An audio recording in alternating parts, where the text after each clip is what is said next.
சிறகடிக்காத சீரியலில் இன்னும் என்ன நடக்க போகுது தான் பார்க்க போகிறோம். மீனாவும் முத்து ரொம்பவே சந்தோஷமாக இருக்காங்க. ஒரு புறம் மீனாவுக்கு ரொம்பவே யோசனையாக இருக்குது. உடனே முத்து கேட்குறாங்க, என்ன மீனா ரொம்ப யோசனையாக இருக்க, நம்ம சிட்டி மேலே கம்ப்ளைண்ட் பண்ணதுனால உனக்கு எதுவும் பாதிப்பு வரும்னு நினைக்கியா அப்படிங்கிறாங்க. ஒன்றுமே இல்லைங்க, அதை பார்க்க தான் நீங்கள் இருக்கீங்களே, உங்களை நம்பி உங்களை மீறியாக வந்துட போது எனக்கு ஒன்றும் வராது. நான் அதை பற்றி யோசிக்கலைங்க. உங்கள் தொழில் போகும்போது நம்ம என்ன செய்ய போகிறோமோன்னு சொல்லி நீங்களும் யோசிச்சுருப்பீங்க. நானும் ரொம்ப யோசித்தேன். இந்த பூத்தொழிலை மட்டும் வச்சு நம்ம கடன் காவலை அடைக்க முடியுமா, வைக்க முடியுமா, வேறு எதுவும் நம்ம செய்ய முடியாதுல்ல அப்படின்னு சொல்லிட்டு ரொம்பவே யோசித்தேன். இப்போ ஏதாவது ஒரு தொழில் கூடுதலாக பண்ணால் நம்ம சமாளிச்சுக்கலாங்க அப்படிங்கிறாங்க. உடனே மீனாட்ட மட்டும் சொல்கிறாங்க, நம்மகிட்ட தொழில் பண்ண பணம் எங்கே இருக்குது அப்படின்னு சொல்கிறாங்க. இல்லைங்க, நம்மளுக்கு தெரிஞ்சதே பண்ணலாங்க அப்படிங்கிறாங்க. அப்படி என்ன பண்ணலாம் அப்படிங்கிறாங்க. இல்லைங்க, எனக்கு ஓரளவு சமைக்க தெரியும் அப்படிங்கிறாங்க. மீனா, நீ சூப்பராகவே சமைப்ப அப்படிங்கிறாங்க. ஆமாங்க, நீங்கள் நடமாடும் பூக்கடை வச்சு கொடுத்துருக்கீங்க. அதே பூக்கடை இதில் நான் இன்னொரு டப்பா ஒன்று வச்சுக்கிறேன் பின்னாடி. நடமாடும் சமையல்னு சொல்லி அது ஒரு போர்டு வச்சுருவோங்க. வச்சோம்னா யார் ஆர்டர் பண்ணுறாங்களோ நான் அந்த அதையும் கொடுத்துருவேன், பூ ஆர்டர் பண்ணவங்களும் கொடுத்துருவேன். ஒன்றுக்கு 2 வேலையாக ஆகிப்போச்சு. இது இல்லைன்னா அது எப்படினாலும் வருமானம் நம்மளுக்கு வரதான் செய்யும் அப்படிங்கிறாங்க. ஆமாம் மீனா, உன் பிரியாணிலாம் பயங்கரமாக இருக்கும். பக்கெட் பிரியாணி அப்படி இப்படின்னு சொல்லிட்டு பயங்கரமாக இன்றைக்கி லெவலில் ஃபேமஸ் ஆகுது. ஒரு பக்கெட் பிரியாணி, பெரிய பிரியாணி 1200 சொல்கிறாங்க. சின்னது 600 அப்படின்ற மாதிரி சொல்கிறாங்க. கண்டிப்பாக ஒரு நாளைக்கு நம்மளுக்கு 2 ஆர்டர் 3 ஆர்டர் வந்தாலும் போதும் அப்படிங்கிறாங்க. ஆமாங்க, கண்டிப்பாக நம்மளுக்கு ஒரு 4 ஆர்டராவது வரும். பூ நம்மளுக்கு 10 ஆர்டர் வந்தாலும் நம்மளுக்கு கம்மியாக தானங்க வருமானம் கிடைக்கி. இப்போ நீங்கள் டிரைவர் தொழில் விடும்போது நம்மளுக்கு வேறு எந்த தொழிலில் நமக்கு வருமானம் வரப்போகுது, எப்படி காருக்கு டியூ கட்ட போகிறீங்க அப்படின்னு சொல்லிட்டு ரொம்பவே நீங்கள் ஃபீல் பண்ணியிருப்பீங்க. நானும் இந்த பைக்குக்கு டியூ கட்டணும் என்ன செய்யணும்னு நினச்சி ரொம்பவே ஃபீல் பண்ணிக்கிட்டு இருக்கேன். இப்படிலாம் இருக்குது. அதனால் நம்ம கூடுதலாக ஒரு தொழில் பண்ணால் எப்படி இருக்கும் அப்படிங்கிறாங்க. நீ சொல்கிறதுலாம் சரி தான், நம்ம வீட்டில் வச்சு பண்ணுறது அது சாத்தியப்படுமா அப்படிங்கிறாங்க. ஆமாங்க, அது கஷ்டம்தான், ஆனால் மாமாட்ட சொல்லிட்டு தான் நம்ம செய்யணும் அப்படிங்கிறாங்க. கண்டிப்பாக அப்பா எது சொன்னாலும் ஓகேம்பாங்க, அம்மா தான் யோசிப்பாங்க. சரி, நம்ம பேசிக்கலாம், நாளைக்கு காலையில் இது சம்மந்தமாக பேசுவோம் அப்படிங்கிறாங்க. உடனே இல்லைங்க, நம்ம எல்லாம் பேசி வச்சுட்டு மாமாட்ட போய் சொல்லணும், நம்ம அதுக்குள்ளே ஏற்பாடை பண்ணாமல் நம்ம பண்ணிக்கிட்டு கஷ்டம் அப்படிங்கிறாங்க.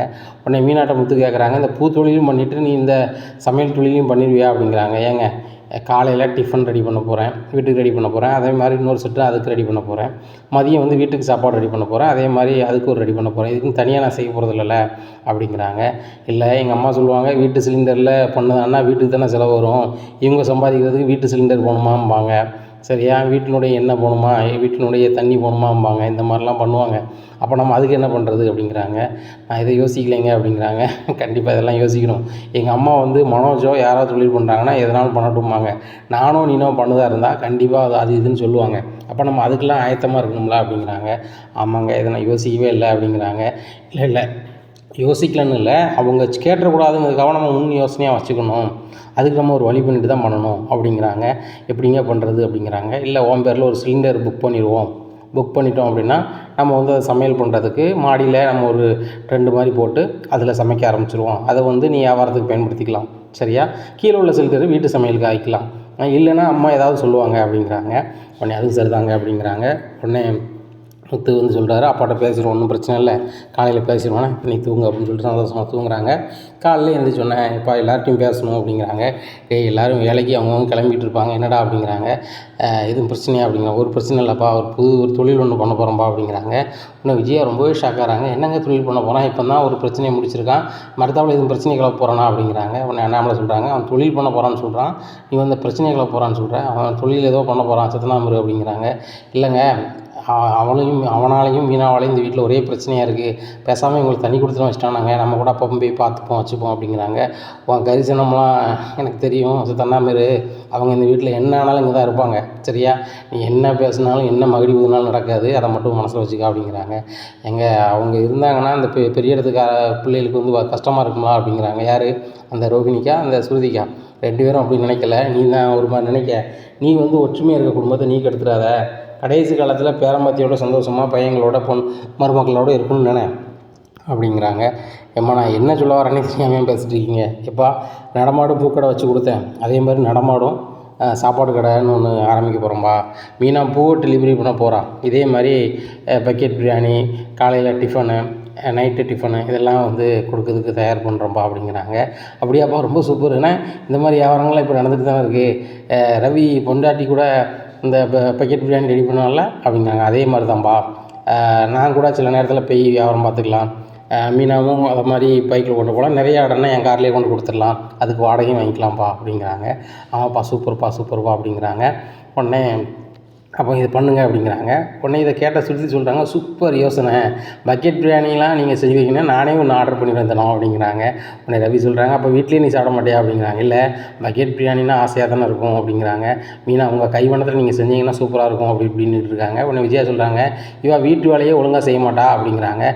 வீட்டு வேலை செய்யாமல் தான் நீ சாப்பிட்டுட்டு இருக்கியா விஜயா, உன் பேச்சை மட்டும் குறை, அவளுக்கு எல்லாமே முடியும், உன்னால் முடியாது அவளை எல்லாம் முடியும் அப்படிங்கிறாங்க. ஏங்க அவள் சமைக்கிறதுக்கு வீட்டு சிலிண்டரை பயன்படுத்துவா, எண்ணெய் எல்லாம் பயன்படுத்துவா, நம்ம பொதுவில் வாங்கி கொடுத்துக்கிட்டு இருக்கணுமோ அப்படிங்கிறாங்க. மீனா நான் சொல்லலை, எங்கள் அம்மா இதை தான் சொல்லுவாங்க அப்படிங்கிறாங்க. உடனே விஜயா முழிக்கிறாங்க, அம்மா நீங்கள் இதை சொல்லுவீங்கன்னு எனக்கு தெரியும் சரியா, மீனா பேரில் தனியாக சிலிண்டர் புக் பண்ணிடுவோம், என்ன சிலிண்டர் புக் பண்ணிடுவேன், இங்கேருந்து தானே எண்ணெய் எல்லாத்தையும் எடுத்துகிட்டு போவேன் அப்படிங்கிறாங்க. அம்மா எல்லாமே சமையலுக்கு தனியாக நாங்கள் வாங்கிடுவோம் சரியா, வீட்டு சமையலுக்குள்ள பொருளை எதுவுமே எடுக்க மாட்டோம். இதே கிச்சனில் எப்படி எல்லாமே சமைக்க முடியும், போவோம் அப்படிங்கிறாங்க. அம்மா இதுக்கும் மாற்றி ஏற்பாடு வச்சுருக்கேன் அப்படிங்கிறாங்க. விஜயா அதுக்கும் முழிக்கிறாங்க, என்னடா ஏற்பாடு பண்ணி வச்சுருக்கேன் அப்படிங்கிறாங்க. இல்லைப்பா மொட்டை மாடியில் ஒரு ட்ரெண்டு மாதிரி போட்டுருவோம், ஏன்னா அதில் அவள் நடமாடும் சாப்பாட்டு கடையை நடத்திக்கிடட்டும், பூக்கடைக்குள்ள வியாபாரத்தையும் அங்கே ஒரு ஓரமாக சின்னதாக ஒரு இதை வச்சு அங்கே பார்த்துக்கிடட்டும், அம்மாவுக்கோ யாருக்கோ எந்த இடைஞ்சலும் இல்லை, வீட்டில் காலைல வழக்கம் போல் அவள் சமையல் பண்ணிடுவான், ஏன்னா அங்கே இதை பார்த்துப்பான், ஒன்றுமே பிரச்சனை இல்லை அப்படிங்கிறாங்க. மீனா உனக்கு கஷ்டமாக தெரியாதம்மா, பூ வியாபாரையும் பார்த்துட்டு இதையும் பார்க்குறது கஷ்டதானம்மா அப்படிங்கிறாங்க. ஏங்க கஷ்டமாக இருக்கோ இல்லையோ, அவள் எப்படிங்க செய்வா, வீட்டு வேலையே செய்யாமல் வைக்காமல் அவள் பாட்டில் பூவாரத்துக்கு போயிட்டுருக்கா, அதையே நான் நிப்பாட்ட நினச்சிட்ருக்கேன் அப்படிங்கிறாங்க. ஏம்மா இந்த வீட்டில் உள்ள மற்ற மருமக்களை நீங்கள் வேலைக்கு போகக்கூடாதுன்னு நிப்பாட்ட முடியுமா, நிப்பாட்ட முடியாதுல்ல அப்படிங்கிறாங்க. டேய் அவங்க எனக்கு பெருமை தருது மாதிரி வேலை பார்க்குறாங்கடா அப்படிங்கிறாங்க. ஏம்மா உங்களுக்கும் பெருமை தருது தான் அது வேலை, இந்த நடமாடும் சாப்பாட்டு கடை கூட உங்கள் பேரில் தான் வரப்போகுது அப்படிங்கிறாங்க. அந்த மீனா பூ பேரில் தானே அந்த பூக்கடை வச்சு கொடுத்த, நடமாடும் பூக்கடை அதேமாதிரி அவள் பேர்லேயே வச்சு கொடு அப்படிங்கிறாங்க. அதுவும் சரிதாம்மா, அவள் பேர் தான் ராசி. உடனே அண்ணாமலை சொல்கிறாங்க, அதாண்டா உண்மை, மீனா பேரில் வச்சு தான் ராசி, மீனா நடமாடும் பூக்கடை வைக்க போய் தான் உன்னுடைய சிசிடிவி ஃபுட்டேஜ் கூட அந்த பார்ல போய் வாங்கி தகுந்த இடத்துல ஒப்படைச்சி உனக்கு தகுந்த நேரத்தில் வெளியிலும் கொண்டு வந்திருக்க எல்லாத்தையுமே சரியா, அதனால் ஒன்றுமே பிரச்சனை இல்லை, நீ தொழில் பண்ணு அப்படின்ட்டு இருக்காங்க. உடனே ரோஹிணி இவங்கள மாதிரிலாம் நீ பைக்கில் வியாபாரம் பார்க்கலாமா, நீ பெரிய பார்லர் வச்சுருக்க, மனோஜ் பெரிய அளவில் பிஸ்னஸ் பண்ண போகிறான் அப்படி இப்படின்னு இருக்காங்க. உடனே முத்து சொல்கிறாங்க, எப்போ அவனை மாதிரி நாங்கள் வாயிலே வடை சுட்டுக்கிட்டு இருக்க மாட்டோம், செயல்பாட்டில் செய்வோம் என்ன அப்படின்ட்டு இருக்காங்க. உடனே விஜயா சொல்கிறாங்க, ஆமாங்க முன்னாடியும் கார் ஓட்டி குடிச்சிக்கிட்டு இருந்தான், இப்போயும் பொண்டாட்டி பூவும் கட்டுதா, அதுலேயும் நல்ல வியாபாரம் ஆகுது, இப்போ சாப்பாட்டு கடையில் நல்ல வியாபாரம் ஆக போகுது, அதையும் வாங்கி குடிக்க போகிறான் அப்படிங்கிறாங்க. உடனே அண்ணாமலை சொல்கிறாங்க, அவனே குடிக்கலை வைக்கலன்னு சொல்லி தான் அந்த வண்டியை கொடுத்து அனுப்பியிருக்காங்க, நீ இப்படி பலபடி இப்படி பேசிகிட்டு இருக்காத, கரெக்டாக பேசு அப்படின்ட்டு இருக்காங்க. உடனே மனோஜ் சொல்கிறாங்க, எப்பா வீட்டிலேருந்து செஞ்சு இப்படி சாப்பாடு விற்றா விற்பனை ஆகுமா, அது போக யாருப்பா வாங்க போகிறா வைக்க போகிறா அப்படிங்கிறாங்க. உடனே மனோஜ் நீ அதுக்கு மேலே கவலைப்பட வேண்டாம், முதலீடு போட போகிறது நாங்கள், என்ன ரிஸ்க் எடுக்க போகிறது நாங்கள், நீ முடிஞ்சால் ஆர்டர் வாங்கி சாப்பிடு, இல்லையா சதனாம இரு அப்படிங்கிறாங்க. இந்த சூழ்நிலையில் சரிப்பா நீங்கள் பண்ணுங்க அப்படிங்கிறாங்க. விஜயாவுக்கு சரியான காண்டாகுது. உடனே முத்து உடனே அதுக்குள்ளே ஏற்பாடு பண்ணுறாரு, மாடியில் ட்ரெண்டு போட்டுதாங்க. போட்டோடனே இந்த தகவலை மீனா அவங்க அம்மாவுக்கு சொல்கிறாங்க. மீனா செய்கிறத பார்த்துட்டு என் அம்மாவுக்கு ரொம்ப சந்தோஷம். ஆமாம் மீனா கண்டிப்பாக இன்னொரு தொழில் இருந்தால் நல்லது தான், மாப்பிள்ளைக்கு பிடிக்காதவங்க இப்படி வீடியோ எடுத்து போட்டான் அந்த சிட்டி, இதே மாதிரி வேறு ஏதாவது இடர்பாடு வந்தால் நம்ம ஜெயிக்கணும் அப்படின்னா வேறு ஒரு தொழில் இருந்தால் நல்லது தானே, கரெக்டு தான், நீ நினச்சது சரி தான், நடமாடும் பூ கூட வச்சுட்டேன், அதே மாதிரி பக்கெட் பிரியாணி கேட்டால் 2 பக்கெட் பிரியாணி மேலே வச்சு தூக்கிட்டு போக போகிறேன், அங்கே கொண்டு கொடுக்க போகிறேன், அவங்க காசை டெலிவரி கொடுக்க போகிறேன், தன்னை வரப்போகிறாங்க, நீ வாங்கிட்டு வர போகிறேன், பூ வியாபாரம் பார்க்குற மாதிரி தான், ஒன்றுமே பிரச்சனை இல்லை அப்படிங்கிறாங்க. ஆமாம்மா பகலில் அப்புறம் நான் பார்த்துப்பேன், நைட் ஆர்டர் பண்ணதை என் வீட்டுக்கார் பார்த்துப்பார், ஒன்றுமே பிரச்சனை இல்லை அப்படிங்கிறாங்க. சூப்பர் டி அப்படிங்கிறாங்க. பெரிய ஆர்டர் வந்தாலும் நம்மளுக்கு நல்லது தானம்மா அப்படின்ட்டு இருக்காங்க. இந்த சூழ்நிலையில் முத்து அதே மாதிரி ஒரு டப்பாவை ரெடி பண்ணி வாங்கிட்டு வந்துடுறாரு. அதையுமே பைக்கில் மாட்டுறாங்க, அதுவும் பூராமே ரவுண்ட் அடிக்காங்க. அப்போ நடமாடும் சாப்பாடு கடையும் வச்சுருக்கீங்களா அப்படின்னு சொல்லிட்டு செல்ஃபோன் நம்பருக்கு நிறைய ஆர்டர் வருது. அப்போ மீனா கொடுத்துக்கிட்டே இருக்கிறாங்க. முத்துக்கு பயங்கர சந்தோஷம். மீனா ஒரு வரைக்கும் முத்து மேலே மாடியில் தோசை கீசை எல்லாம் பயங்கரமாக போட்டுட்ருக்காங்க. இந்த வாசனையை பார்த்துட்டு மனோஜ் மேலே போகிறாரு. போயிட்டு எனக்கு 2 தோசை தாடா அப்படிங்கிறாங்க. எப்பா கீழே சாப்பிட்டா காசு கிடையாது, மேலே சாப்பிட்டா காசு இருக்கா அப்படிங்கிறாங்க. சொந்த வீட்டுக்கே காசா அப்படிங்கிறாங்க. இது தொழில் நடக்கிற இடம், என்ன காலையில் வீட்டுக்கு கீழே பொங்கல் ரெடி பண்ணி வச்சுருக்கா, அந்த பொங்கல் வேணால் சாப்பிடு அப்படிங்கிறாங்க. உடனே கீழே போய் பொங்கலை சாப்பிட்றாரு. ஏம்மா மனமாக தோசைலாம் சொல்கிறான், ஆனால் தரமாட்றாம்மா அப்படிங்கிறாங்க. டேய் 2 தோசை அவனுக்கு கொடுத்தானடா அப்படிங்கிறாங்க. ஏம்மா வியாபாரம் நடக்கிற இடத்துல வந்து பண்ணக்கூடாது, வீட்டு சிலிண்டரில் பொங்கல் பண்ணி வச்சுருக்கா காலையில், அதை சாப்பிட சொல்லுங்கள் அவனுக்குலாம் தர முடியாது, காசு வேணால் கொடுக்க சொல்லுங்கள், நான் 2 தோசை போட்டு கொடுக்குறேன், மீனா டெலிவரி பண்ண போயிருக்கா, டிஃபனை ரெடி பண்ணிட்டு வரட்டும் அப்படிங்கிறாங்க. அதனால் மதியம் 4-5 ஃபோன் வருது, எங்களுக்கு பக்கெட் பிரியாணி வேணும் அப்படின்னு சொல்லிட்டு உடனே பக்கெட் பிரியாணி இங்கே ரெடி பண்ணுறாங்க. இந்த வாசனைகளை பயங்கரமாக வாசனை வருது. விஜயாவுக்கு இந்த பிரியாணி சாப்பிடணும் போல் இருக்குது. உடனே மனோஜ் கேட்குறாரு, அம்மா பிரியாணி வாசனை பயங்கரமாக இருக்குமா, நீங்கள் கேளுங்கம்மா, முத்து வந்து பிரியாணி கொண்டு வந்துருவாம்மா, இல்லை மீனாட்ட கிழங்க கொண்டு வந்துருவா அப்படிங்கிறாங்க. உடனே மீனா வந்து பக்கெட்டில் ரெடி பண்ணி கொண்டு போக கிளம்புறாங்க. ஏய் எங்கே போகிற அப்படிங்கிற. அத்தை ஆர்டர் கொடுக்க போகிறேன் அப்படிங்கிறாங்க. இங்கே பிரியாணி தேவைப்படுது, இங்கே கொடுத்துட்டு போ அப்படிங்கிறாங்க. அத்தை 2 ஆர்டர் இருக்குது, ஆர்டர் முடிச்ச பிறகு நீங்கள் என்ன ஆர்டர் வேணால் ஆர்டர் பண்ணுங்கள், நான் வேணால் ரெடி பண்ணி தரேன் அப்படிங்கிறாங்க. ஏன்டி உள் வீட்லேயே நீ ஆர்டர் வாங்கி தான் செய்வியா, ஏன் சும்மா செஞ்சு கொடுக்க மாட்டியா அப்படிங்கிறாங்க. அத்தை கீழ் வீட்டில் எதனாலும் என் வீட்டுக்காரர் செஞ்சு கொடுன்னு சொல்லிட்டாரு, மேலே வந்து செய்யும் போது வந்து ஆர்டர் வந்தால் மட்டும் செய், இல்லைன்னா என்ன கேட்காம எதுவும் செய்யக்கூடாதுன்னு சொல்லிட்டாங்க, எதனாலும் உங்கள் பையன்கிட்ட பேசிக்கோங்க அப்படிங்கிறாங்க. இவருக்கு எவ்வளோ துங்குரு அப்படின்னு இருக்காங்க. அதான் நேரம் ஆயிடுச்சு வந்து பேசுவோன்னே அப்படின்னு சொல்லிட்டு அவங்க பைக் எடுத்து கிளம்பிடுறாங்க. விஜயாவுக்கு பயங்கர கடுப்பாக இருக்குது. மனோஜுக்கு அதுக்கு மேலே அவரோட இலக்கு வந்து எப்படியாவது பிரியாணி சாப்பிடணுமான்னு சொல்லிட்டு மறுபடியும் மேலே போகிறாரு. முத்து பிரியாணி தானே போட்டிருக்கு, எனக்கு கொஞ்சம் தலை ஒரு தட்டில் மட்டும் தான் அப்படிங்கிறாங்க. ஒரு தட்டுனாலும் சரி தான், எதுனாலும் சரி தாங்க, பே பண்ணிவிட்டு வாங்கிக்கோ அப்படிங்கிறாங்க. உடனே ஒரு தட்டு எவ்வளவு அப்படிங்கிறாங்க. 220 ரூபா அப்படிங்கிறாங்க. என்ன 220 ரூபாயா அப்படிங்கிறாங்க. என் கைவண்ணத்தில் செஞ்சுருக்கேன், சும்மா லேசாக அப்படிங்கிறாங்க. உடனே 100 ரூபா வச்சுக்கா பிரியாணி தான் அப்படிங்கிறாங்க. இதுலேயும் ஏமாத்தோலையா, சரி சாப்பிடு அப்படின்னு சொல்லி ஒரு தட்டை கொடுக்குறாங்க. உடனே சாப்பிட்டு செம்மையாக இருக்குன்னு கீழே ஏப்பம் விட்டே வராங்க. அப்போ ரோகிணி கேட்குறாங்க, எங்கே போய்ட்டு வரீங்க அப்படிங்கிறாங்க. இல்லை மேலே நடமாடும் சாப்பாட்டு கடைக்கு சமையல் பண்ணாங்க, பிரியாணி வாடை செம்மையாக இருந்துச்சு, பக்கெட் பிரியாணி 2 எட்டு போனோம், அம்மா கேட்டாங்க கொடுக்க மாட்டேன்ட்டாங்க மீனா அப்படிங்கிறாங்க. உடனே நம்ம ஏன் மனோஜ் வந்து இப்படி இருக்கணும், நம்ம வெளியே ஆர்டர் பண்ணி சாப்பிடுவோம் அப்படிங்கிறாங்க. உடனே வெளியே ஆர்டர் பண்ணுறாங்க, பிரியாணி வருது. இவங்க டைனிங் டேபிளில் பிரியாணிக்கு வந்து பக்கெட் பிரியாணி சாப்பிட்டுட்டு இருக்காங்க. இதை பார்த்த முத்து, பக்கெட் பிரியாணியா, சரி சரி சாப்பிடுங்க அப்படிங்கிறாங்க. உங்கள் பிரியாணிலாம் ஆர்டர் பண்ண மாட்டேன்டா, நாங்கள் வெளியே ஆர்டர் பண்ணி சாப்பிடுவோம் அப்படின்னு விஜயா ரொம்ப தோரணையாக பேசுகிறாங்க. இப்போ ரோஹினி சொல்கிறாங்க, எங்களுக்கு எப்போவுமே வேணும்னா நாங்கள் வெளியே ஆர்டர் பண்ணிட்டு போகிறோம் அப்படிங்கிறாங்க. உடனே மனோஜ் வந்து பிரியாணி சாப்பிட்றாரு. ரோஹினி தப்பாக நினைக்காத, என்ன தான் இந்த பிரியாணி இருந்தாலும் மேலே சாப்பிட்டு பார்த்தா அதான் ருசியாக இருக்குது, ருசியாக இல்லை அப்படிங்கிறாங்க. உடனே முத்து சிரிக்கிறாரு. எங்கே நீங்கள் சாப்பிட்டாலும் சரி தான், மீனா கைவண்ணா எங்கேயுமே வராது, அவள் ருசி எங்கேயும் வரப்போகிறதில்ல, அவளை மாதிரி தெளிவாக யாரும் பண்ண போகிறதில்ல. நாங்களாம் வந்து பிரியாணிக்கு வந்து நல்லெண்ணெய் பிரியாணி, தேங்காய் பிரியாணி அப்படி தான் ரெடி பண்ணுறோம், சுத்தமான பிரியாணி ரெடி பண்ணுறோம். இவங்க வந்து ஃபார்ம் ஆயில்லையோ சன்ஃப்ளவர் ஆயிலே ரெடி பண்ணியிருப்பாங்க, அதை புரிஞ்சுக்கோங்க அப்படிங்கிறாங்க. உடனே ரோகிணி சொல்கிறாங்க, மனோஜ் இன்றைக்கி ஒரு நாள் சாப்பிடுங்க, நாளைக்கு நான் வேறு இடத்துல ஆர்டர் பண்ணுறேன் அப்படிங்கிறாங்க. சரி ரோகிணி அப்படின்னு சொல்லிட்டு சாப்பிட்றாங்க. உடனே விஜயாவுக்கு பயங்கர கடுப்பாகுது. 2வது மாடிக்கு மலன்னு போகிறாங்க. அங்கே போய் இன்னொரு சமையல் பண்ணிகிட்டு இருக்காங்க. உடனே அண்ணாமலை கேட்குறாங்க, என்ன மீனா பரபரப்பாக இருக்குது அப்படிங்கிறாங்க. ஆமாம்மா இன்றைக்கி ஒரு 6 பக்கெட் பிரியாணி ஆர்டர் ஆகிடுச்சு, 2 கொடுத்துட்டு வந்துட்டேன், இன்னும் 4 கொடுக்கணும் அப்படிங்கிறாங்க. உடனே பரவாயில்லையம்மா அப்படிங்கிறாங்க. எங்கே ஒரு பக்கெட் பிரியாணி 1200 என்னங்க ஆச்சு அப்படிங்கிறாங்க. அது அவங்க உழைக்கிறாங்க, சம்பாத்தியம் பண்ணுறாங்க, உனக்கு என்ன அப்படிங்கிறாங்க. இல்லைங்க இவ்வளோ வருமானம் வருது, இதை வந்து வீட்டுக்கு கொடுப்பாங்களா எப்படிங்க அப்படிங்கிறாங்க. வீட்டுக்கு எது கொடுக்கணும், அவங்க தானே தொழில் பண்ணுறாங்க அப்படிங்கிறாங்க. என் வீட்டில் தான் மேலே மாடியில் சமையல் பண்ணுறாங்க, அதுக்கு வாடகை எதுவும் தராங்களா, என் வீட்டு முன்னாடி என் பேரில் பூக்கடை போட்டு நடத்துனாங்க, அதுக்கு 5 பைசா தரல, இதுக்கும் தரலன்னா எப்படிங்க அப்படிங்கிறாங்க. உடனே முத்து சொல்கிறாரு, ஏம்மா மாதம் 300 ரூபா தந்துடுதோம் அப்படிங்கிறாங்க. ஒரு நாளைக்கு 10 ரூபா தான் தருவியோ வாடகை அப்படிங்கிறாங்க. ஏம்மா அது வெறும் காலி இடம், அதில் வந்துட்டு நான் வந்து செட்டு தான் போட்டு பண்ணிகிட்டு இருக்கேன், அதுக்கே செலவு வந்து வெறும் 300 ரூபா தான் ஆயிருக்கு அந்த செட்டு போடுறதுக்கு. ஏன்னா 300 ரூபாங்கும் போது மாதம் வாடகை நான் 300 ரூபா தர முடியும், நீங்கள் வேணால் ஒன்று செய்யுங்க, மேலே அவங்களுக்கு வந்து ஆஸ்பரா சீட்டில் வச்சு சூப்பராக பண்ணித்தாங்க, நான் வேணால் மாதம் ஒரு 1000 ரூபா வாடகை தரேன் அப்படிங்கிறாங்க. நான் ரெடி பண்ணி தந்தப்பறம் 1000 ரூபா தருவியோ அப்படிங்கிறாங்க. உண்மை அதுதான், இப்போலாம் தர முடியாது அப்படிங்கிறாங்க. உடனே முத்துட்டு அண்ணாமலை சொல்கிறாங்க, இதெல்லாம் தேவையில்லாமல் பேசிகிட்டு இருப்பாடா, அவங்க விளக்கம் போல வேலையை பாருங்கள் அப்படிங்கிறாங்க. உடனே மீனாட்ட போகிறாங்க, மீனா நீ சமையல் பண்ணு, ஆர்டர் எந்த அட்ரஸ்ன்னு சொல்லிட்டு அந்த அட்ரஸில் போய் கொடுக்க அப்படின்னு சொல்லிட்டு இவரும் பைக் எடுத்து போய் ஒவ்வொரு ஆர்டராக கொடுக்காங்க. இந்த ஆர்டரில் கொண்டு கொடுக்கும்போது மீனா அம்மா பார்க்குறாங்க, மாப்பிள்ளாவுக்கு நீங்கள் கொண்டு கொடுக்குறீங்க அப்படிங்கிறாங்க. இல்லை மீனாவுக்கு வேலை பிஸியாக இருக்குது, அதனால் நானும் சாப்பிட வந்தேன், ரெஸ்ட் எடுத்துகிட்டு தானே இருக்கேன், இப்போ வந்து கொடுப்பேன்னு சொல்லி தான் கொடுக்க வந்தேன் அப்படி இப்படின்னு சமாளிக்கிறாரு. இந்த சூழ்நிலையில் மனோஜ் சொல்கிறாரு, எம்மா இந்த மாதிரிலாம் இவங்க வியாபாரமாக தானே எங்கேயோ போயிடுவாங்க, பெரிய ரெஸ்டாரண்ட்டுக்குள்ள வியாபாரத்தை இவங்க மொட்டை மாடியிலே வச்சு பண்ணுறாங்கம்மா அப்படின்னுக்கிட்டு இருக்காங்க. டேய் நீ சீக்கிரம் ஏதாவது தொழில் பண்ணா அப்படிங்கிறாங்க. பேசாமல் நான் பெரிய ரெஸ்டாரண்ட்மா அப்படிங்கிறாங்க. டேய் அவளுக்கு தொழில் தெரியும் பண்ணுறான், ரவிக்கு தெரியும் அவங்க பண்ணலாம், நீ பண்ணிவிடா அப்படிங்கிறாங்க. ஏம்மா நானும் கொஞ்ச நாள் ஹோட்டலில் வேலை பார்த்தேன். என்னடா ஹோட்டலில் பற்றியா? இல்லை எனக்கும் ஹோட்டலில் போய் தெரியும், சாப்பாடு எப்படி இருக்குன்னு எனக்கு தெரியுங்களாம்மா, நானும் ஏதாவது பெரிய ரெஸ்டாரண்ட் எடுத்து நடத்த போகிறேன், இதை மாதிரி பக்கெட் பிரியாணி ஒரு நாளைக்கு வந்து நம்மளுக்கு ஒரு 30 ஆர்டர் ஆனால் எங்கேயோ போயிடலாமா அப்படி இப்படின்னுட்டு இருக்காங்க. உடனே மனோஜ்கிட்ட ரோகிணி சொல்கிறாங்க, சாப்பாட்டு சம்மந்தமாக மட்டும்தான் உனக்கு தெரியுமா மனோஜ், வேறு எதுவுமே தெரியாதா அப்படிங்கிறாங்க. என்ன ரோகிணி சொல்லிட்டேன், நான் 7 டிகிரி படிச்சிருக்கேன், எனக்கு 7 வகை தொழில் தெரியும் அப்படிங்கிறாங்க. ஒவ்வொரு தொழிலாக சொல்லுங்கள் பார்ப்போம் அப்படிங்கிறாங்க. எனக்கு ஒன்றுமே சொல்லாமல் அப்படி முடிச்சிட்டு இருக்காரு. மனோஜ் ரொம்ப இது பண்ணிகிட்டு இருக்காதீங்க, அந்த முத்து மீனாவும் பாருங்கள் துரு துருன்னு ஏதாவது பண்ணிக்கிட்டே இருக்காங்க, அவங்க வாழ்க்கையில் ஜெயிக்கிறதுக்குள்ள முயற்சிகளாவது பண்ணிக்கிட்டு இருக்காங்க, ஜெயிக்காங்களோ ஜெயிக்கலையோ நீங்கள் ஒன்றுமே பண்ண மாட்டேறீங்க மனோஜ், தயவுசெய்து பண்ணுங்கள், இந்த முத்து மீனா முன்னாடி நம்ம தோற்றே போகக்கூடாது அப்படிங்கிறாங்க. உடனே சரி பண்ணுவோம் அப்படின்னு சொல்லிக்கிட்டு இருக்காங்க. இந்த சூழ்நிலையில் ஒரு ஆள் வீட்டுக்கு தேடி வராங்க.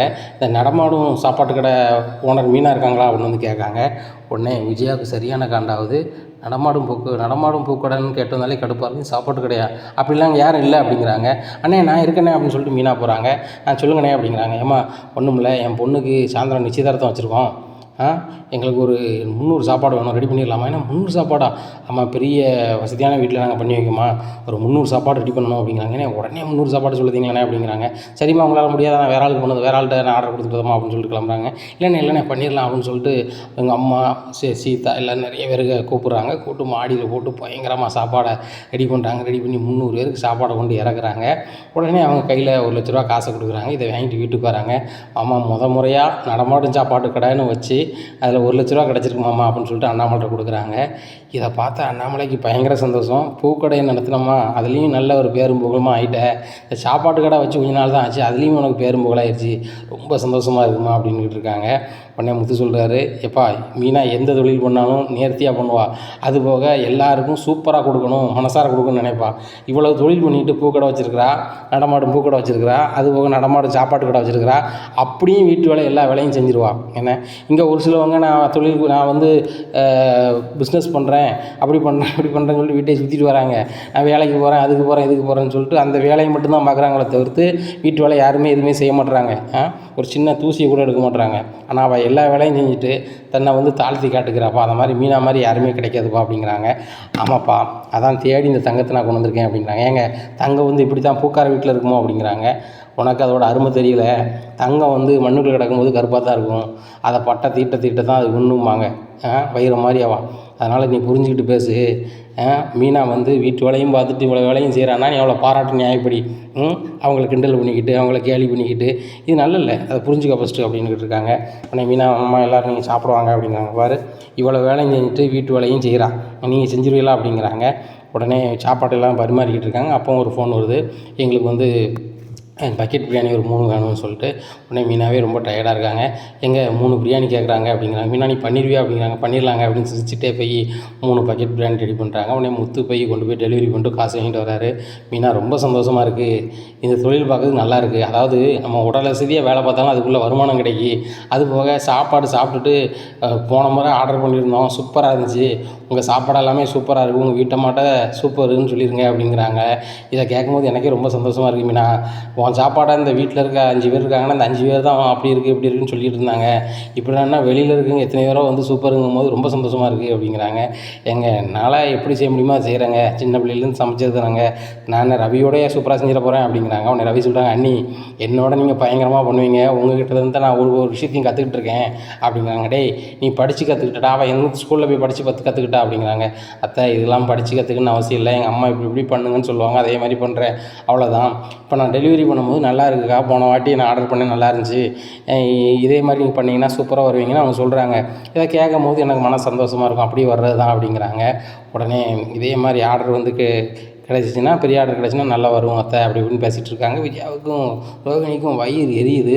இந்த மீனா வந்து சும்மியே இருக்க மாட்டாளே, நடமாடு பூக்கடை வச்சதுக்கு எப்படி இந்த கடையை வைக்கலான்னு பார்த்தோம், இப்போ நடமாடு சாப்பாடு கடை வச்சு ரொம்பலாம் பிஸியாக இருக்கா அப்படின்னு நினச்சிக்கிட்டு வைத்தறிச்சல் உட்காந்துட்டு இருக்காங்க. அப்போ ஒரு கல்யாண வீட்டு ஆஃபர் ஒன்று வருது. என் மகளுக்கு கல்யாணம் வைக்கலான்னு இருக்கேன், மண்டபத்தில் வந்து நீங்கள் சமையல் பண்ணி கொடுக்கலாமா அப்படிங்கிறாங்க. மீனா சொல்கிறாங்க, கண்டிப்பாக பண்ணி கொடுக்கலாம், அதுக்குள்ளே காசு கொடுத்தா கண்டிப்பாக பண்ணி கொடுத்துருவோம் அப்படிங்கிறாங்க. எப்படின்னாலும் நீங்கள் ஒரு 500 பேருக்கு சமைக்க வேண்டியிருக்கும் அப்படிங்கிறாங்க. 500 சாப்பாடா அப்படின்னு சொல்லிட்டு கண்டிப்பாக நாங்கள் பண்ணிடுவோம் அப்படிங்கிறாங்க. சரிம்மா பொருளெல்லாம் வாங்கிக்கோங்க, 500 சாப்பாட்டுக்கு எவ்வளவோ நான் அதுக்கு அமௌண்ட்டு பே பண்ணிடுறேன் அப்படிங்கிறாங்க. சரிங்க நாங்கள் கண்டிப்பாக பண்ணி தந்துடுறோம் அப்படிங்கிறாங்க. மீனா வந்து கொடுத்துட்டு சொல்கிறாங்க, எங்கே நம்ம பண்ணி கொடுத்துடலாம்ல அப்படிங்கிறாங்க. மீனா நீ பண்ணி கொடுத்துட்டோன்னா நான் ஓகே சொல்கிறேன், ஆட்கள்லாம் ரெடி பண்ணிடுறேன் மீனா அப்படிங்கிறாங்க. உடனே அண்ணாமலை ரொம்ப வாழ்த்துக்கள் அப்படிங்கிறாங்க. உடனே விஜயாவுக்கு சரியான கடுப்பாகுது. கண்டிப்பாக இவளை வந்து அந்த கல்யாண வீட்டுக்கு சமைக்க விடக்கூடாது, கல்யாண வீட்டுக்கு சமைக்க கொடுக்கலன்னா இவளுக்கு கெட்ட பேரும் ஆயிரும், அது போக இந்த தொழிலே பண்ண முடியாத ஆயிரும் அப்படின்னு நினைக்காங்க. மீனா, நீ கல்யாண வீட்டில் சமையல் பண்ணக்கூடாது, வைக்கக்கூடாது, கல்யாண வீட்டுக்கே நீ மாடியிலேருந்து சமைச்சா வச்சேன்னா சரியே வராது அப்படி இப்படின்னுட்டு இருக்காங்க. முத்து சொல்கிறாங்க, எந்த கல்யாண வீட்டுக்கும் இங்கேருந்து சமைக்க மாட்டோம், கல்யாண மண்டபத்தில் வச்சு சமைச்சு அங்கேயே கொடுத்துருவோம், சரியா, ஒன்றுமே பிரச்சனை இல்லை, வீட்டுக்கு எந்த பிரச்சனையும் வராது, நாங்கள் பார்த்துக்குறோம் அப்படிங்கிறாங்க. விஜயாவுக்கு பயங்கர காண்டாயிருது. ரோகிணின்னு நினச்சாங்க இந்த விஜயா ஆண்டி இப்படி நிப்பாட்டிடுவாங்க, இதோட இவங்க தொழில் போயிடும், அசிங்கம் விட்டு போவாங்கன்னு பார்த்தாக்க இவங்க எந்திரிச்சு வந்துட்டுருக்காங்களே நினச்சிட்ருக்காங்க. அதே மாதிரி அந்த கல்யாண வீட்டில் போய் சமையல் பண்ணி கொடுத்துட்டு வந்துடுறாங்க. ஒரு சாப்பாட்டுக்கு எவ்வளோன்னு சொல்லிட்டு கேட்குறாங்க. இவங்க ஒரு சாப்பாட்டுக்கு 120 ரூபா வரும்னு சொல்கிறாங்க. 120 ரூபா போட்டு கணக்கு முடிச்சு கொடுத்துட்றாங்க. இந்த சூழ்நிலை ரொம்ப சந்தோஷமாக வீட்டுக்கு வந்து அண்ணாமலைகிட்ட காசு கொடுத்து வாங்குறாங்க. இதை பார்க்க விஜயாவுக்கும் ரோகிணிக்கும் பயங்கர கடுப்பாகுது. இவங்க என்னென்னா மாதத்துலேயே லட்சக்கணக்கில் சம்பாத்தியம் பண்ணுறாங்க, இப்படியே போனாங்கன்னா இவங்க எங்கேயோ போயிடுவாங்க, எப்படியாவது கெடுக்கணும்னு நினச்சா ஒன்றும் நடக்க மாட்டேங்க அப்படின்னு சொல்லி நினச்சிட்டு இருக்காங்க. அப்போ தான் விஜயா நினைக்கிறாங்க, இவ ஏதாவது சமையல் பண்ணட்டும், அதில் நம்ம ஏதாவது ஒரு பொடியை கிடியை போட்டு நம்ம இது உப்பையோ இல்லைன்னா எதையோ போட்டு ரொம்ப அசிங்கப்படுத்தி விட்ருவோம். சாப்பாடு வாங்குறாங்க, இவ்வளோ வந்து ரொம்ப மைனஸாக பண்ணி வீடியோ போட்டு முத்த மாதிரி அசிங்கப்படுத்தி விடட்டும், ஆட்டோமேட்டிக்காக அந்த தொழிலே நின்றுடும், அதுவும் வழியிலேயே அவர் கரப்பாம்பூச்சியை தூக்கி வந்து அந்த பார்சலில் வச்சுருவோம் அப்படின்னு நினைக்காங்க.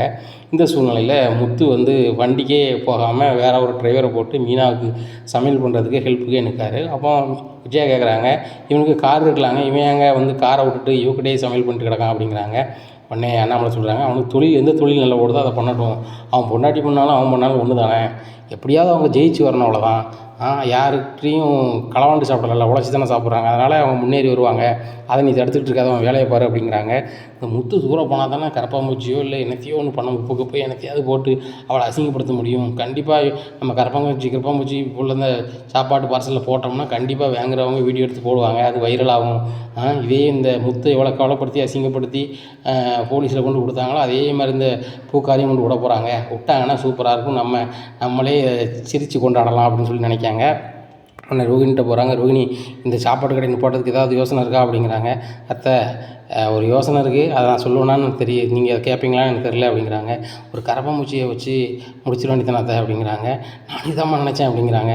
அத்தை, நானும் இதை நினச்சிட்டே இருக்கேன், அவங்க இப்படியே பண்ணிக்கிட்டு இருந்தாங்கன்னா இந்த வீடை மதிக்கவே மாட்டாங்க, மீனா அந்த நடமாடும் பூக்கடை வச்சதுலேருந்தே வீட்டு வேலையை ஒழுங்காக பார்க்க மாட்டாங்க, டப்புன்னு போட்டு அவங்க பாட்டில் போயிட்டு இருக்காங்க, நீங்கள் கூட சில நேரம் வேலை செய்யுது மாதிரி இருக்குது, அதனால் வந்து இந்த சாப்பாட்டு கடை நீங்கள் நிப்பாட்டலை அப்படின்னா சரியே வராது, பாருங்கள் கீழே ஒரு சமையலை மொக்கையாக பண்ணிவிட்டு மேலே சூப்பராக பண்ணுறாங்க, வியாபாரத்துக்கு மட்டும் பக்கெட் பிரியாணி அப்படி இப்படின்னு பண்ணுறாங்க, நம்மளுக்கு சைவத்தை பண்ணி வச்சுட்டு ஒரு மாதிரி பண்ணுறாங்க அப்படிங்கிறாங்க. அதுக்கு என்னம்மா பண்ண முடியும், நீ வந்து விரதம் இருக்கலாமா அப்படிங்கிறாங்க. இல்லை அத்தை, நான் விரதம் இருக்கேன், நீங்கள் வந்து இருக்குன்னு அவசியம் இல்லைல்ல, நீங்கள் என்னன்னாலும் சாப்பிட்லாம்ல, உங்களுக்கு கூட அவள் தரமாட்டேக்கால அப்படி இப்படின்னு சொல்லி ஏற்றி விடுதாங்க. ஆமாம்மா, கண்டிப்பாக பண்ணணும், இந்த முத்து வந்து சமையல் பண்ணுற இடத்துல எனக்கு காணாமல் என்னம்மா செய்கிறது அப்படிங்கிறாங்க. இல்லைத்த, என்னைக்காவது ஒரு நாள் அவர் நகண்டு போவார், அப்போ வந்து கண்டிப்பாக ஒரு கரப்பாம்பூச்சியை போட்டு விட்ருங்க, எனக்கு தெரிஞ்சவங்களே ஆர்டர் பண்ண வச்சுட்டு அவங்கள வீடியோ எடுத்து போட சொல்லிடுறேன் அப்படிங்கிறாங்க. இந்த சூழ்நிலையில் வித்தியாட்ட சொல்கிறாங்க ரோகிணி, இந்த மாதிரி நடமாடும் பூக்கடை வச்ச மாதிரி அவன் நடமாடும் சாப்பாடு கடை வச்சுட்டா, அது நம்ம ஃபோன் நம்பரும் தரேன், உன் ஃப்ரெண்டு யாரையாவது வச்சு ஆர்டர் பண்ண சொல்லு, ஆனால் நம்ம பண்ண மாதிரியே தெரியக்கூடாது, ஆர்டர் பண்ணணும், அதில் கரப்பாம்பூச்சி இருக்கிற மாதிரி நாங்கள் செட் பண்ணிடுறோம், நீ அதே பார்சலில் வாங்கிட்டு இந்த மாதிரி நீ வீடியோ எடுத்து போட்டுரு அப்படிங்கிறாங்க. சரிடி நான் ரெடி பண்ணிடுறேன், என் ஃப்ரெண்ட் ஒருத்திட்டு பேசுகிறேன்னு சொல்லிட்டு வித்யா அவங்க ஃப்ரெண்ட் ஒரு பேசுகிறாங்க. இந்த மாதிரி நடமாடும் சாப்பாடு கடை ஒன்று இருக்குது, அங்கே நீ பக்கெட் பிரியாணி வேணும்னு ஆர்டர் பண்ணு, அதில் ஒரு கரப்பாம்பூச்சி வரும், அதை எடுத்து வீடியோ போட்டு விட்ரு அப்படிங்கிறாங்க. உடனே சரிடி அப்படின்னு சொல்லிட்டு சொல்கிறாங்க. இந்த சூழ்நிலையில் ஆர்டர் பண்ணுறாங்க. அதே மாதிரி வித்யா ஃப்ரெண்டு வீட்டுக்கு போகுது, அவங்க ஃப்ரெண்டு வந்து தவார்னு ரெஸ்ட் ரூம் போயிடுறாங்க. அந்த சூழ்நிலையில் அவங்க வீட்டில் உள்ள அம்மா வந்து பக்கெட் பிரியாணியை ஓப்பன் பண்ணுறாங்க. ஓப்பன் பண்ணோன்னே கரப்பாம்பூச்சி இருக்குது, அதை எடுத்து தூர போட்டு அதில் கொஞ்சம் சோறாளி தூர போட்டு மீதி எல்லாருக்குமே சாப்பாடு வச்சு கொடுத்துட்றாங்க. சாப்பாடு வச்சு கொடுத்தோடனே கரப்பாம்பூச்சி இருக்குன்னு சொன்னாங்களே காங்களே அப்படின்னு சொல்லி தேடுதாங்க. அது சின்ன கரப்பாம்பூச்சி தான், தூக்கி போட்டு எல்லாம் சாப்பிடுங்க அப்படின்னு சொல்லி சாப்பாடு வச்சு கொடுத்துட்றாங்க. எல்லோரும் சாப்பிட்றாங்க. உடனே வித்யாவுக்கு அவங்க ஃப்ரெண்டு ஃபோன் அடிக்காங்க. இந்த மாதிரி சாப்பாடை வந்து எங்கள் அம்மா கரப்பாம்பூச்சி இருந்தோன்னா எடுத்து தூர போட்டு மீதி எல்லாம் சாப்பாடு கொடுத்தாங்க, ஒருத்தருக்கு ஒன்றும் பிரச்சனை இல்லை அப்படிங்கிறாங்க. என்னடி சொல்கிற, அதை வச்சு வீடியோ போடலான்னு பார்த்தா அவங்க வீட்டில் எல்லோரும் சாப்பிட்டாங்கடி அப்படிங்கிறாங்க. ஏண்டி, அது ஒரு ஓரமாக இருந்திருக்கு, அதை எங்கள் அம்மா எடுத்து வர போட்டாங்க, எங்கள் வீட்டிலலாம் சொல்ல முடியாது, நீ வேணால் ஆர்டர் பண்ணிக்கோ அப்படிங்கிறாங்க. உடனே வித்யா வந்து ஃபோன் அடிக்கிறாங்க ரோகிணி சொதப்பிருச்சு, அடுத்த வாட்டி எதுவும் பிளான் போட்டுக்கலாண்டி அப்படிங்கிறாங்க. உடனே நம்மளாலே இப்படி தாண்டி ஆகும், சரி நான் யார்கிட்டையாவது சொல்கிறேன் அப்படின்னு சொல்லிட்டு பார்லரில் வேலை பார்க்குற ஒரு பொண்ணுகிட்ட சொல்கிறாங்க. அந்த மாதிரி நாளைக்கு நாங்கள் ஒன்று செட் பண்ணுவோம், நான் சொல்கிற நம்பருக்கு நீ கால் மட்டும் பண்ணு, நாங்கள் எதையாவது பண்ணி வச்சுருப்போம், அதில் கரப்பான்பூச்சி கிடந்த மாதிரி ஒரு வீடியோ எடுத்து போட்டு விட்ரு அப்படிங்கிறாங்க. ஏன்டி நீ ஆர்டர் மட்டும் பண்ணி விடு, நான் கூட எங்கள் வீட்டில் ஏதாவது கரப்பான்பூச்சி கிடக்கான்னு பிடிச்சி வச்சுருக்கேன், அதில் உள்ளே போட்டு இந்த பக்கெட் பிரியாணி ஆர்டர் பண்ணோம், நடமாடும் சாப்பாட்டு கடையில் இப்படி ஆயிடுச்சு அப்படி ஆயிடுச்சு, இங்கே யாரும் சாப்பிடாதீங்க, இவங்க மேலே நடவடிக்கை எடுங்க அப்படின்னு சொல்லிட்டு ஒரு வீடியோ போட்டு விட்ருந்தேன் அப்படிங்கிறாங்க. உடனே சரி அப்படிங்கிறாங்க. இந்த சூழ்நிலையில் மீனா அவரோட தங்கச்சி சீதாவை பொண்ணு பார்க்க வராங்க. இந்த சூழ்நிலையில் அந்த ஃபோன் நம்பருக்கு ஃபோன் பண்ணுறாங்க. ரோகிணி சொன்னாங்கன்ட்டு உடனே எங்களுக்கு பக்கெட் பிரியாணி வேணும் அப்படிங்கிறாங்க. சாரிங்க மன்னிச்சிக்கோங்க, திடீர்னு ஒரு நல்ல விஷயத்துக்காக போக வேண்டியதாக போச்சு, அதனால் இன்றைக்கி நாங்கள் பக்கெட் பிரியாணி கொடுக்கல, நீங்கள் வேறு எங்கேயும் ஆர்டர் பண்ணிக்கோங்க, மற்ற நாட்களில் நீங்கள் ஆர்டர் பண்ணுங்கள் வந்துடுவோம் அப்படிங்கிறாங்க. உடனே ரோகிணி ஃப்ரெண்டுக்கு ரொம்ப ஏமாற்றமாயிருது. உடனே ரோகிணிக்கு ஃபோன் அடிக்கிறாங்க.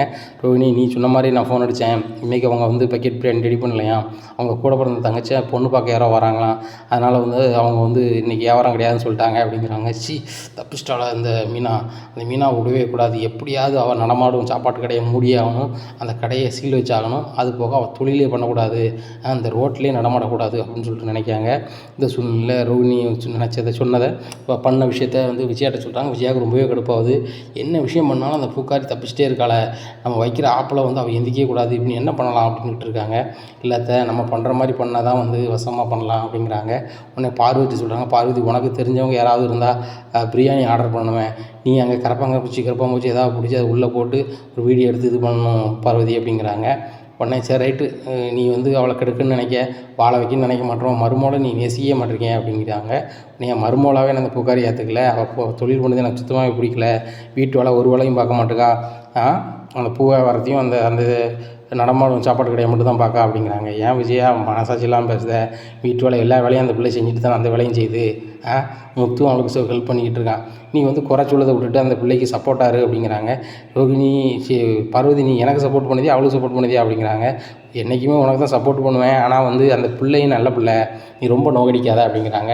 அவளை நோகடிக்கவா, அந்த வீட்டை விட்டே அனுப்புனா அதுக்கு என்ன வழி அப்படின்னு நான் பார்த்துக்கிட்டு இருக்கேன், வசமாக ஒரு ஆப்பு வச்சு விட்டோம்னு வச்சுக்கோங்க, கடையும் முடிடுவாங்க, அதுபோக அவளையும் போலீஸ் வந்து பிடிச்சிட்டு போயிடுவாங்க, எங்களுக்கு எந்த பிரச்சனையும் இருக்காது, மூத்தையும் எதையாவது சொல்லி அனுப்பி விட்டுறலாம், ரோகிணி குடும்பமும் சுருதி குடும்பம் மட்டும் இங்கே இருந்துட்டு போகுது, என் 2 பசங்களும் இருந்துட்டு போவாங்க, இந்த முத்து இருக்கிறனால தான் என்ன பிரச்சனையாக இருக்குது அப்படிங்கிறாங்க. என்றைக்குனாலும் உனக்கு அந்த முத்து தான் சாப்பாடு போட போகிறான் அப்படிங்கிறாங்க. என்ன உனக்கு எதுவும் பிரியாணி எதுவும் சமைச்சு தந்தாளா அப்படிங்கிறாங்க. மீனா சமைச்சு தரல, அவன் நல்ல பிள்ளை, அவளுக்கு எதிராக நான் ஆர்டர் பண்ண மாட்டேன், எதுவும் பண்ண மாட்டேன், நீ வேற ஆளை பார்த்துக்கா போன வை அப்படின்றதாங்க.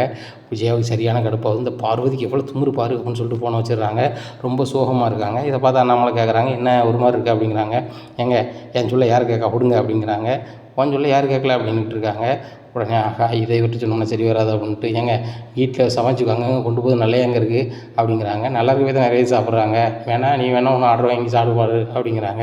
ஏங்க எனக்கு கடையில்னு ஈகிட்ட ஆர்டர் பண்ணி சாப்பிடணும் அப்படிங்கிறாங்க. அவள் சமைக்கிறத தான் நீ சாப்பிட்டுட்டு இருக்க விஜயா, நீ நான் சமைச்சு சாப்பிட்டுட்டு இருக்க, இல்லை நீ சமைச்சு யாரும் கொடுத்துட்ருக்கியா அப்படிங்கிறாங்க. நான் எங்கே சமைச்சு கொடுக்கணும் வைக்கணும் அப்படிங்கிறாங்க. நீ சமைக்கல, அவள் சமைக்கிறத நான் சாப்பிடுத குறை சொல்லிக்கிட்டு இருக்கா, அதை சத்த நம்பரு அப்படிங்கிறாங்க.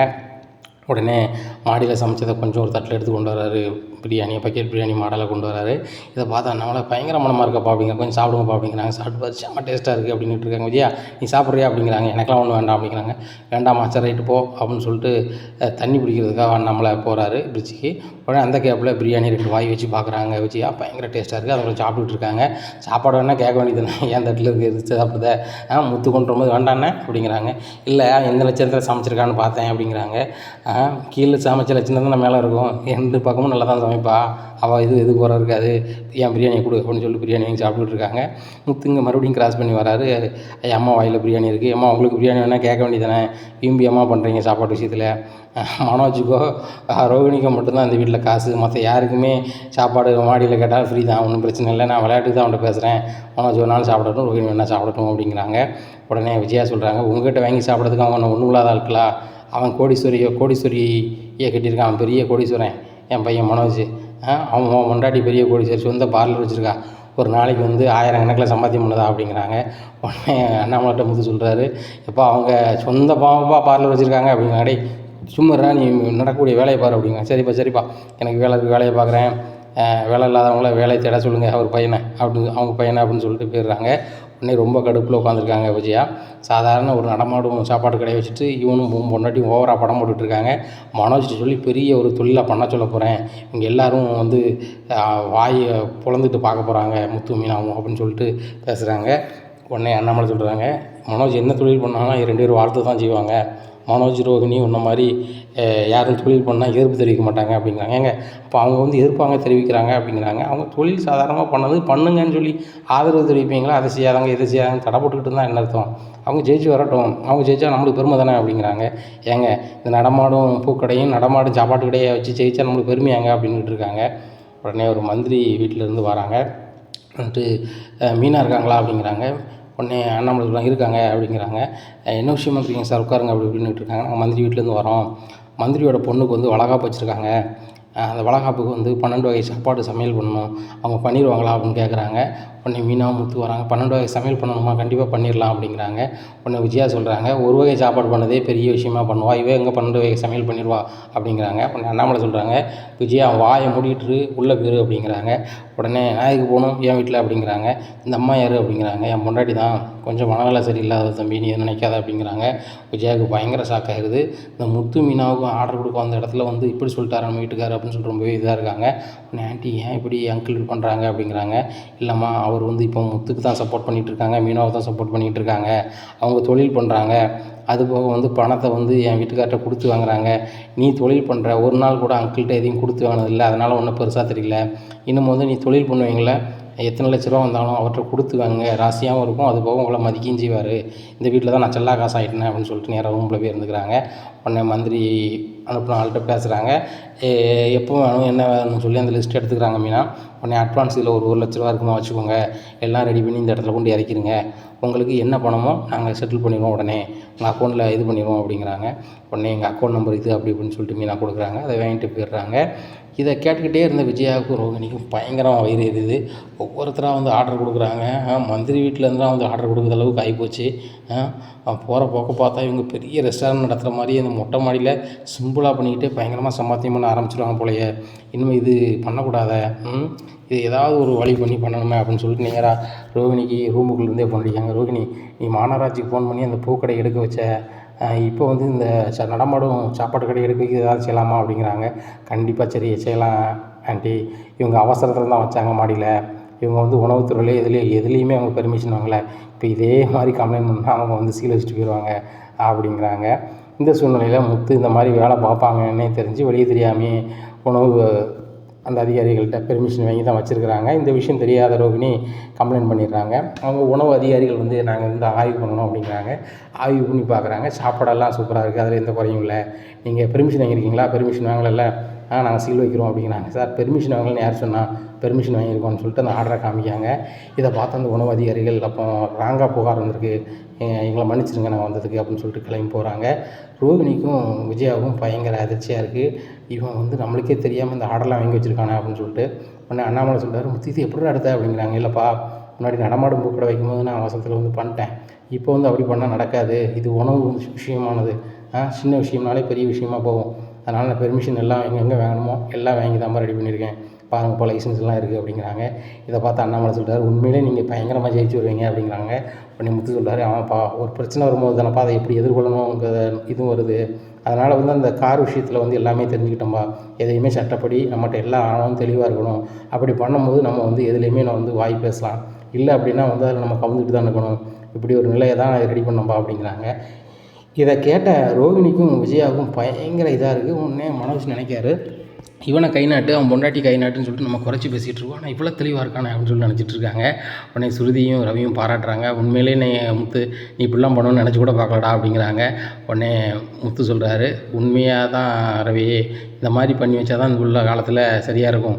ஏன்னா சாதாரண ஒரு உணவில் வந்து ஏதாவது ஒரு கரப்பாம்பூச்சி அதை யாரும் எடுத்து போட்டு அது சுத்த இது சுத்தன்னு சொன்னால் கூட ஆய்வு பண்ணுறதுக்கு வைக்கிறதுக்கு எல்லாமே லைசன்ஸை கேட்பாங்க.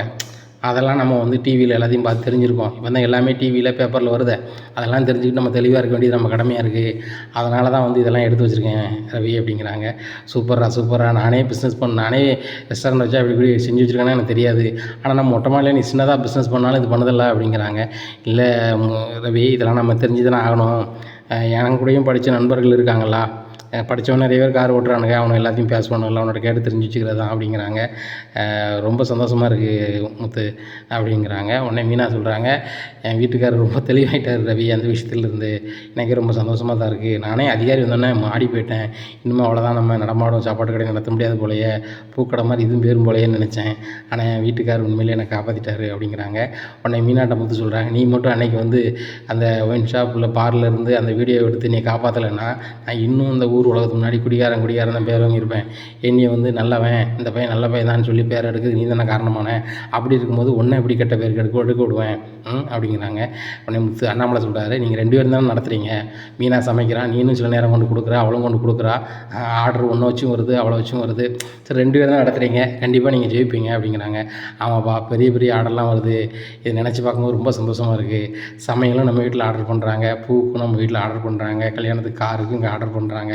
இது இன்னும் வந்து பெரிய இதாக வந்துடலாம் போலுக்குப்பா, திருமணத்துக்கு நல்ல காரியத்துக்கு தேவையான அனைத்து பொருட்களும் கிடைக்கும்னு சொல்லிட்டு போட போகிறோம்பா, இன்னமும் வந்து வாடகைக்கு நம்ம அந்த சேரு பெஞ்செலாம் வாங்கி வைக்க போகிறோம்பா அப்படிங்கிறாங்க.